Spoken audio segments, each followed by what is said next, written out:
வணக்கம் மாணவ மாணவிகளே. நாங்கள் லாஸ்ட் வீடியோவிலையும் அதாவது இலங்கப்படம் குறித்தல் தொடர்பான பயிற்சிகளை பார்த்து நாங்கள் இன்றைய வகுப்பிலையும் அதாவது இந்த இலங்கை படம் குறித்தல் 2017 பகுதி 2 ஆனா மாதிரி வினாத்தாள்ல வந்த இந்த இலங்கப்படம் சம்பந்தமான இலங்கப்படம் குறித்தல் தொடர்பான அந்த இடங்களை பார்ப்பதோடு அதுல நான் இன்னொரு விடியாவும் போட்டிருக்கேன். அதாவது பயிற்சி 4 என்ற ஒரு பகுதியும் போட்டு பயிற்சி 3 என்ற ஒரு பகுதி இன்னொரு இலங்கப்படமும் தந்திருக்கிறேன். அப்ப நாங்கள் அந்த இலங்கப்படம் குறித்தல்ல தொடர்ந்து இவ்வாறான கொஞ்சம் பயிற்சிகளை செய்வதன் மூலம் நாங்கள் அதிக புள்ளிகளை குறிப்பாக 12 இடங்கள் வரும் இதுல அந்த 12 இடங்களையும் சரியாக குறிப்பதற்கு இவ்வாறான பயிற்சிகள் மிகவும் அவசியம். நீங்கள் இந்த சேனலுக்கு புதிதென்று சொன்னால் லைக் பண்ணி ஷேர் பண்ணி சப்ஸ்கிரைப் பண்ணுங்கள். ஃப்ரெண்ட்ஸ் மேருக்கும் சப்ஸ்கிரைப் பண்ணுங்கள். வாங்க இன்றைய வீடியோவுக்குள்ள போவோம். முதலாவது நாங்கள் இந்த இலங்கப்படம் 2 இலங்கப்படம் தந்திருக்கேன். ஒன்றுல குறித்திருக்கு, மற்றது குறிக்க வேணும் இடங்கள் அம்புக்குறிகள் மூலம் காட்டி இருக்கிறேன். இப்ப இதுல முதலாவது நாங்க பார்ப்போம். இதுல தரப்பட்ட இந்த இலங்கப்படம் அதாவது 2017ஆம் ஆண்டு தரப்பட்ட ஒரு இலங்கப்படம் குறித்தல், அதாவது மாதிரி வினாத்தாள் இருந்து எடுக்கப்பட்டது. இந்த இடங்கள் ஒவ்வொன்றும் இதுலயும் 12 இடங்கள் தரப்பட்டிருக்கு. இதை இவ்வாறு நாங்கள் குறிக்கிறன்றதை பார்ப்போம். முதலாவது நீங்க பாஸ் பேப்பர்ல பார்க்கலாம், கிருந்தி ஓயா என்றதான் இதுல முதலாவதா தரப்பட்ட இடம், கிருந்தி ஓயா. அப்ப நாங்கள் இதுல இந்த நதியைத்தான் நாங்க சொல்றோம் கிருந்தி ஓயான்னு சொல்லி எடுத்துக்கொள்றோம். அப்ப அப்படின்னு சொன்னா நீங்கள் இப்ப இந்த கிருந்தி ஓயாவை ஞாபகத்துல வைக்கிறதுக்கு அதாவது இதற்கு பக்கத்துல என்ன நதி இருக்கின்றதை தெரிஞ்சு கொள்ளணும். ஏற்கனவே நதிகள்ல பார்த்தா தெரியும். இது மாணிக்க கங்கை, மாணிக்க கங்கைக்கு பக்கத்துலதான் இந்த கிருந்தி ஓயா இருக்குது. அப்ப ஒவ்வொரு இடங்களையும் குறிக்க எந்த நதியில இது அமைந்திருக்கின்றதை வச்சுக்கொண்டு நாங்கள் அந்த இடத்தை சரியா குறித்து படித்தோம்னு சொன்னா ஞாபகமாக இருக்கும். ரெண்டாவது இரணமடு குளம். இது கனகராயன் ஆறு. இந்த கனகராயன் ஆறுல தான் இங்க நிறந்துட்டப்பட்டிருக்குது. இந்த குளம் படத்துல நிறந்துடித்தான் தருவார்கள். அப்ப அதுல இரணமடு குளம் இந்த கனகராயன் ஆறு என்ற இடத்துலதான் அமைந்திருக்கின்றது. அதே போல மூன்றாவது தேவநகரம், தேவநகரம் என்ற ஒரு இடம் இதுல தந்திருக்கிறோம். இது எந்த நதியில அமைந்திருக்குன்னு சொல்லி சொன்னால் அதாவது நில்வளகங்கை, இந்த நதிக்கு பேர் அதாவது நில்வளகங்கை. அப்ப அதுக்கு பக்கத்துலதான் இந்த தேவநகர அல்ல தேவநகரம் என்று சொல்லி அந்த இடம் இதுல குறிக்கப்பட்டிருக்கின்றது. அதே போல செல்வத்தொட்ட, செல்வத்தொட்ட என்ற ஒரு இடம், அது இங்க நாங்கள் தெதுரு ஓயா, இது இந்த நதிக்கு பெயர் தெதுரு ஓயா. இந்த தெதுரு ஓயாவுக்கு பக்கத்துல அதாவது தொடங்குற இடத்துல இந்த செல்வத்தொட்ட என்ற இடம் குறிக்கப்பட்டிருக்கிறது. நதி தெதுரு ஓயா. அதே போல கந்தரோடை, அது கந்துருகொடை, இங்க யாழ்ப்பாணம், அதாவது இங்க இந்த பகுதி கந்தரோடைய குறிக்கின்றது, கந்துரு கொடை என்று சொல்லி நாங்கள் எடுக்கிறோம். அதே போல இந்த கண்ணொருவ என்ற ஒரு இடம் தந்திருக்கிறோம். கண்ணொருவை என்ற இந்த இடம் எந்த நதியிலே இருக்குன்னு பார்க்க வேணும். அதாவது இங்க மகாவலி கங்கை இந்த நதி, இது இந்த போர்கள் நடைபெற்றது, கண்ணொருவ போர், ரந்தனிகள போர், தந்துரே பலனம் என்று சொல்லி அந்த போத்துக்கேயர்கள் கண்டி மீது படையெடுக்கிற போது அந்த போர்கள் தொடுத்த இடங்கள். அப்ப இதுல அந்த கண்ணொருவை என்ற இடத்துல கண்ணொருவை போர், அதாவது இங்க இந்த இடம் மகாவலி கங்கையெல்லாம் இது குறித்து காட்டப்பட்டிருக்கிறது. கண்ணொருவை என்ற இடம் குறிக்கப்பட்டிருக்கிறது. அதே போல ஏவர்த்தனபுர கோட்டை, இது எந்த நதியில முதல் இருக்குன்னு பார்க்கணும். இது கொழும்பு, அதாவது இது கழனி கங்கை. இப்ப இந்த கழனி கங்கைக்கு பக்கத்துல இவ்விடத்துல அந்த கீழ்கரை பகுதியில ஸ்ரீ ஜெயவர்தனபுர கோட்டை அமைந்திருக்கின்றது. இப்ப இந்த இடம் அதாவது ஜெயவர்தனபுர கோட்டை கழனி கங்கையில இருக்கு. அதே போல கலா ஓயா, கலா ஓயா இது புத்தளத்துக்கு கிட்ட இந்த அதாவது இந்த நதி கலா ஓயா, அதாவது இந்த நதிதான் அந்த கலா ஓயா. இதுல நீங்கள் அந்த நதிக்கு நேர இவ்வாறு எழுதலாம், அதாவது கலா ஓயா என்று சொல்லி அதுல இவ்வாறு நதியினுடைய போக்குக்கு ஏற்ற மாதிரி அதை எழுதி கொள்ள முடியும். அதே போல பெட்ரிக்கோட்டை, அது இங்க இது இந்த குடா மாதிரி வளைஞ்சிருக்கு. இது திருகோணமலை. அப்ப இந்த திருகோணமலையில தான் இவ்விடத்துல இந்த பெட்ரிக்கோட்டை அமைந்திருக்கின்றது. திருகோணமலையில பெட்ரிக்கோட்டை. அதே போல பொம்பரிப்பு, இந்த பொம்பரிப்பு என்றதை நாங்க பார்த்தோம்னு சொன்னா அந்த தொல்பொருள் ஆய்வுகள் நடைபெற்ற இடங்கள், அதாவது இந்த கலா ஓயாவில் 2 புள்ளி தந்திருக்கணும், கீழையும் தந்திருக்கணும், மேலையும் அந்த புள்ளிகள் இடப்பட்டிருக்கு.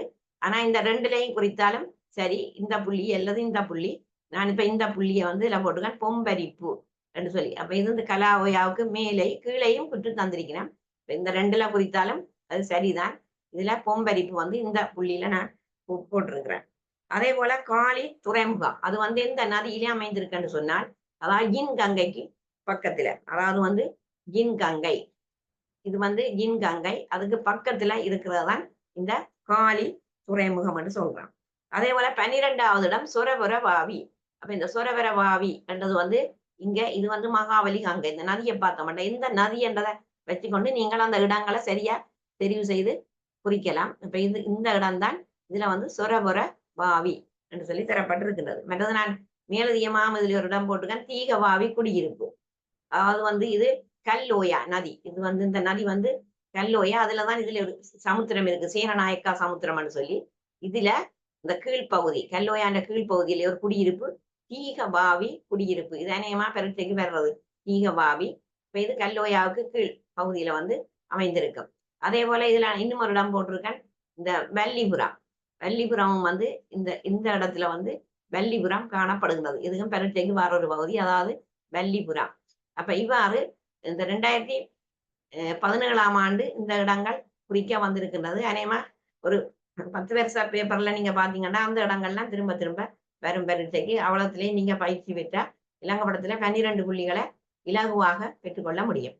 அடுத்தது பார்ப்போம் 2வது பயிற்சி, இலக்கங்களும் அவை குறித்து நிற்கும் இடங்களும் என்றதை பார்ப்போம். அப்ப இதுல நாங்கள் பார்த்தோம்னு சொன்னால் அந்த இலக்கங்கள் வந்து ஒவ்வொன்றும் குறித்து நிற்கிற இடங்களை நாங்கள் பார்ப்போம். அதுல வந்து முதலாவது வந்து தந்திருக்கணும் என்னன்னு சொன்னால் யாழ்ப்பாணம் என்றது தரப்பட்டிருக்கின்றது.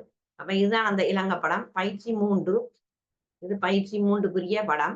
அப்ப இது நீங்கள் இலக்கங்கள் தந்திருக்கணும், இந்த இதுல இருக்கிற இந்த இலக்கம் இங்க அந்த இலக்கத்துக்கு நேரே இருக்கிற இடத்தை குறிக்கும். இப்ப உதாரணமாக இலக்கம் 25 என்று போடப்பட்டிருக்கு. அப்ப நீங்கள் இந்த இலக்கம் 25 இந்த புள்ளியை நாங்க எடுத்தோம்னு சொன்னால் இது வந்து யாழ்ப்பாணத்தை குறிக்கின்றது, யாழ்ப்பாணம். இப்ப நான் அதுல யாழ்ப்பாணம் என்று எழுதிக்கிறேன். நீங்க வேணுமெண்டா இந்த இடவழியில எழுதி கொள்ளலாம் யாழ்ப்பாணம் என்று, அல்லது இங்காலே எழுதி கொள்ளலாம். அதே போல 26 நாங்க எடுத்தோம்னு சொன்னா இந்த 6 வந்து அதாவது கனகராயன் ஆறு. இதுல இந்த ஆறு இவ்வாறு காணப்படுகிறது, கனகராயன் ஆறு. இதுலதான் இரண்டமடு குளம் என்றது பார்த்து நாங்கள் ஒரு பரீட்சைக்கு வந்த ஒரு கேள்வி. இப்ப இது கனகராயன் ஆறு 26.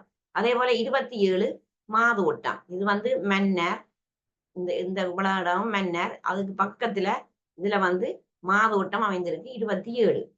அதே போல 28 வந்து குருளுவாவி 28, இது வந்து எந்த நதியிலேன்னு பார்க்கணும்.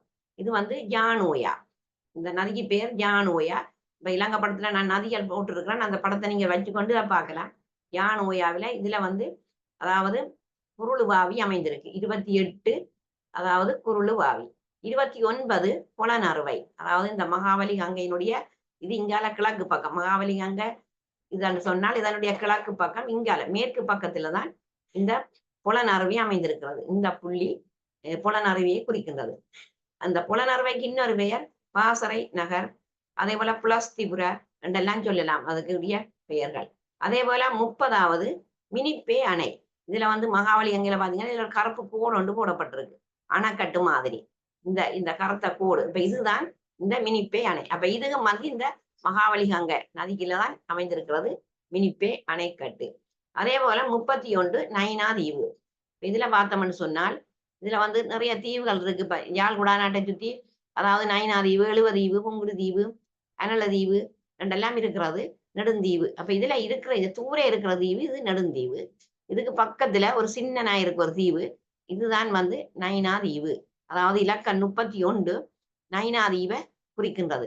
அதே போல இது இவ்விடத்துக்குலாம் அந்த ஊராத்தொட்ட ஊருகாவற்ற இருக்கின்றது. இங்கால அந்த வேலணை அந்த என்று சொல்லி இருக்கிறது, இங்கால வந்து புங்குடு தீவு இருக்கின்றது.